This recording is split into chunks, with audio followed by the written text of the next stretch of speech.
তো বন্ধুরা, আমি যখন বাড়ি যাচ্ছিলাম তো সামনে ধানের জমিতে কিছু বক দেখতে পেয়েছি।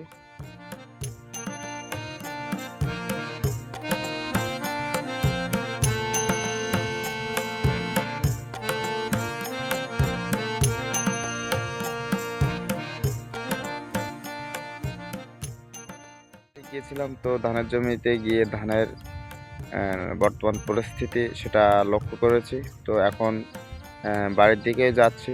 তো পাতাগুলো দেখতে পাচ্ছেন, এই ধানের পাতাগুলো এখনো রোপণ করা হবে। দেখুন কত সুন্দর লাগছে ধানের পাতাগুলো।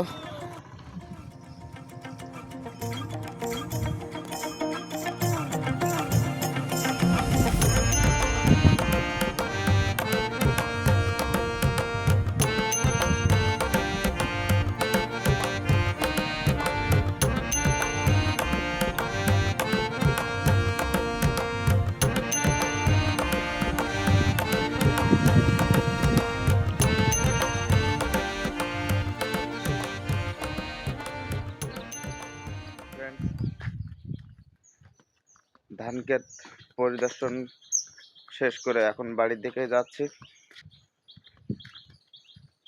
তো আশা করি আপনাদের ভিডিওটি অবশ্যই ভালো লেগেছে। ভিডিওটি এখানে আজ শেষ করব।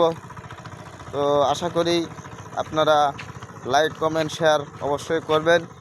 তো টাটা, বাই বাই।